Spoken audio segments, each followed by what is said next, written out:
Man, Fat Joe and Ja Rule just shut Versus down completely, man. Let's talk about it.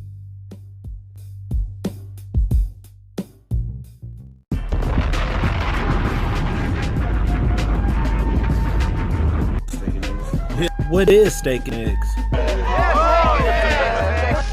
It is not a game. Meal, steak and eggs. Steak and eggs. Steak and egg. Steak, eggs, tomato. Steak and egg. Steak and egg. Yeah. Steak and egg. What is steak and eggs? Follow steak and eggs. Follow steak and eggs. Follow steak and eggs. Follow steak and eggs. Steak and eggs. Yeah.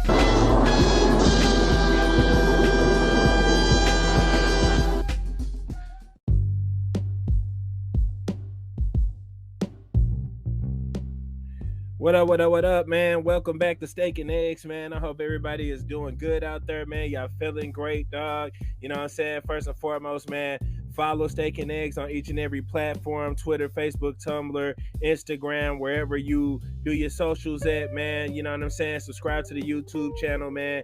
Check out the podcast on Anchor, Spotify, Apple, wherever you check your podcasts out at, and then go to www.steakandeggs.com for the merch and for the blog, man.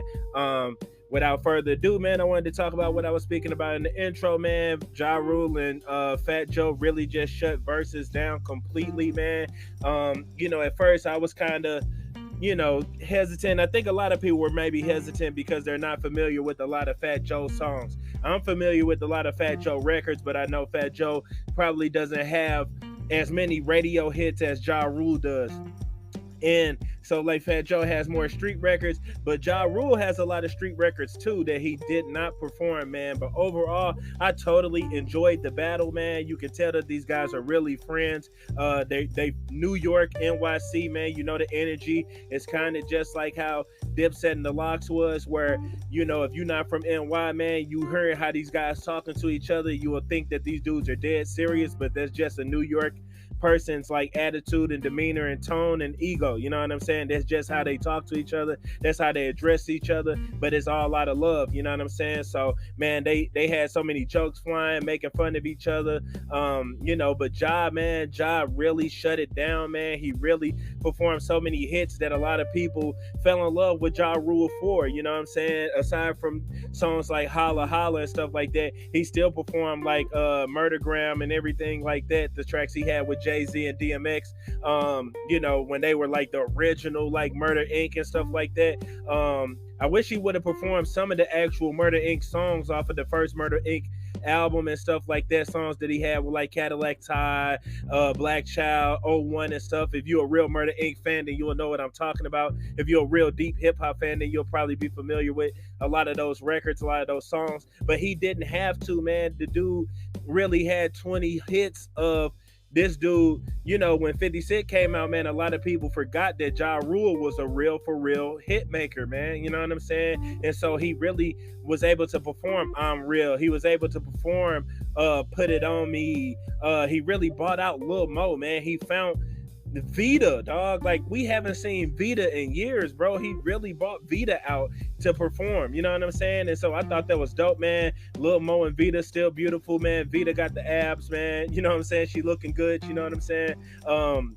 And she was always skinny anyway. But yeah, bro, it was amazing, man. It was fun. It was nostalgic, very vintage. You know what I'm saying? It really took you back in the day. Because when those songs had came out, man, I was a kid. You know what I'm saying? And I can remember the days of watching 106 in Park and Rap City to listen to those Ja Rule songs. And even then, before a lot of people knew who 50 Cent was, I was already hip to who 50 Cent was and didn't know that they had beef.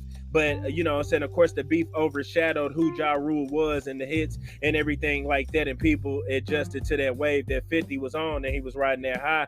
But Ja was still dropping bangers even after that, because he had performed Clapback and Crown and stuff like that off of the Blood in My Eye album, in which I think that that's a dope Ja Rule album, a very, very underrated album.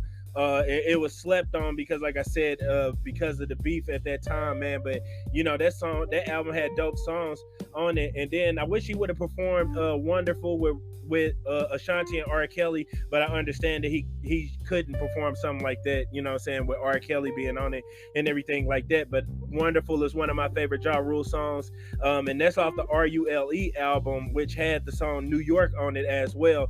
And then at the end, they rounded it off with "New York." Him and Fat Joe performed "New York," and then they brought out Jadakiss, of course. But yeah, man, I mean, Fat Joe still had hits, man. He performed "Another Round" with Chris Brown. I don't know if he had performed the song with Jay Holiday or not. I forgot what the name of that song was, but I don't think he had performed that. But that was a banger too. He performed "Make It Rain," of course, "Lean Back." When Ja Rule had brought out Ashanti and stuff like that, you know what I'm saying? Fat Joe was like, no, keep her on stage. And so he performed "What's Love" with her and Ja and stuff like that, man. And it was just cool, man, to see. I mean, Joe performed "In My Lifestyle." He performed "Twins," I believe. A lot of those Jealous Ones, Envy songs, a lot of his Digging in the Crates records and stuff like that. Like, you got to be a pure hip hop head to be familiar with a lot of the songs that Fat Joe had performed, because Fat Joe comes from, he came out in 1993, so he was rapping with Big L and stuff like that. So, you know what I'm saying, if you're a real for real hip hop head, then you'll be familiar with a lot of Fat Joe records, you know what I'm saying? So, yeah, like I said, he performed "My Lifestyle." He performed, a lot of the stuff off the Don Cartagena and stuff like that. Real street records. Performed "Make It Rain." He performed "Slow Down" with Jeezy. But I still wish he would have kind of performed "So Much More." That's one of my favorite Fat Joe songs. "So Much More" is. But yeah, it's a lot that he could have performed, man. But I mean, he still was able to deliver bangers and keep the crowd going. You know what I'm saying? And to me, I don't think for Joe, he's looking for like the accolades and respect. He's just having fun with hip hop because he's been doing it for a long time. But he also, I felt like him and Remy could have performed a lot more songs off of that album that they dropped. They performed "All the Way Up" when he brought her up, and then she performed her "Annie Up" verse, and they did like "Yeah Yeah." No, they didn't even do "Yeah Yeah." They should have did more stuff off that Terror Squad album too, because the Terror Squad album had a lot of dope bangers on it as well. But yeah, of course they did "Lean Back." He did "Make It Rain." And yeah, man, he brought out Nelly to perform. Oh yeah, he performed the song that he had with Nelly. And he brought Nelly out. Nelly did "Hiding Her." And then Joe, of course, ran through like some Big Pun tracks and stuff like that too, since there was his artist and everything like that. Performed "All I Do Is Win" from DJ Khaled, because DJ Khaled is his artist. So Joe was able to go into that bag of, he's really made some of his artists prevalent and rich and stuff like that, and delivered to hip hop in that way for us to love some of the artists that he's brought through the door and stuff like that. So yeah, I thought that was dope. He actually should have I feel like he should have let Ashanti do that song that she had with Big Pun. You know what I'm saying? That was the very first song that a lot of people don't remember, that the very first time you really, really heard Ashanti was on that song with Big Pun. Then she got on the songs with Ja Rule and stuff like that, and really started her career as one of the biggest artists on Murder Inc. and stuff. But it felt good to see her come out. It was funny that she came out right after Nelly, and if you know their history of them dating and stuff like that, and so it's kind of funny to see like ex-boyfriend, ex-girlfriend in the same building with each other and stuff like that on opposite sides and everything like that. But knowing that Ashanti comes from the Murder Inc. camp, man. But it's just crazy how nostalgic it is. Like, you know what I'm saying? If you really can remember, dog, back in the day when Murder Inc., Rockefeller, Rough Riders was really running the game, and then to get down south, you had Cash Money, No Limit doing their thing, you know what I'm saying? And this is before Jeezy and T.I. and stuff came through the door, you know what I'm saying? And then out west, you still had Snoop and the Dog Pound, Dre, then you had Eminem. And so I'll never forget how those mid to late 90s, early 2000s felt for hip hop, and as a kid to want to be doing the stuff that I'm doing right now, sitting on this microphone speaking to y'all. So I'm really proud and happy to be experiencing Verzuz, for all of us to be experiencing Verzuz, and they giving us these nostalgic feels, you know what I'm saying? And so I believe that Fat Joe, I feel like his songs are gonna get more streams, and I definitely feel like Ja Rule's songs are about to get more streams in the respect that he deserves. And it's crazy how everything comes full circle. Like, saying, like I was just saying earlier, a lot of people had kind of turned their backs on Rule when the whole 50 Cent, when 50 Cent G when they came to the door, and people felt like they had to pick sides and everything like that. And so it made people stop forgetting that Ja Rule was really a masterful song creator. You know what I'm saying? Man, like really, really good songwriter, hit maker, man. Yeah, he had a lot of singy songs and everything like that, man. But when you really think about it, bro, like we probably wouldn't have artists like Drake if it wasn't for that. You know what I'm saying? We wouldn't have a lot of artists now that sing as much as they do. Yeah, they rap, but they sing as much as they do. We wouldn't have that if it wasn't for Ja Rule being probably one of the first to do that. Ja Rules, Nellies, and stuff like that, to really harmonize, sing on songs and all that. Even if you got a raspy voice, you just got a male voice. And we hear Ye do it a lot now.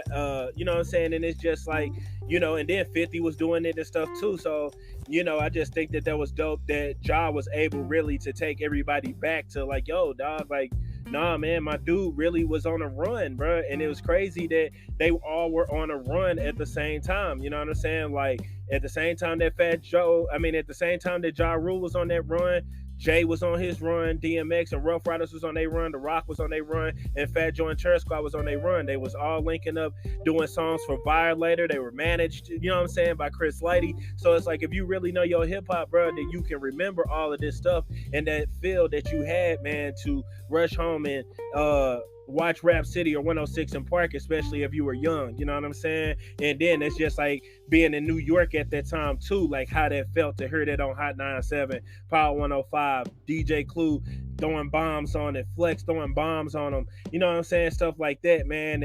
And then for these dudes to still be around, they alive, they looking good, man, they vibrant and they happy and they friends, you know what I'm saying? And I think that's all that matters, man. And it just felt good to experience it. It felt good to watch it, man. You know how you just like heard those old songs and you just get those chills, like you remember where you were when you was a kid, you know what I'm saying? You remember where you were when you first heard that, when that song helped you get by, you know what I'm saying? Shoot, I was wishing I was wishing Ja Rule would have brought out Bobby Brown when he performed Thug Lovin', you know what I'm saying? Because there was one of my joints. And I also wish that Ja would have performed The Pledge, being that it's Nas's birthday. Happy birthday to Nasty Nas. Man, I think that he should have performed the Pledge remix, because he had performed Tupac's Pain, you know what I'm saying? And this is the anniversary of Pac's death as well. And he had performed Tupac's Pain song. And I was just like, dang, bro, he should really bring out Nas to perform the Pledge remix, because that remix was hard. And I remember, if you remember that time when everybody thought that Nas was finna sign to Murder Inc. So, you know what I'm saying? Just a little brief hip hop history, man. So yeah, man, overall, I enjoyed it, man. I hope y'all did, man. Comment, like, subscribe, man. Tell me what your favorite moment was, man. How did it make you feel? Were you happy? You know what I'm saying? What songs didn't they perform that you wanted to hear that they didn't even get a chance to get to? You know what I'm saying, bro? And shout out to everybody for tuning in to Steak and Eggs, man. Thank you, man. We are blessed to be here and kicking, man. Straight up, man. Protect your loved ones, love your loved ones, man. Until next time, man, I'm out. Peace.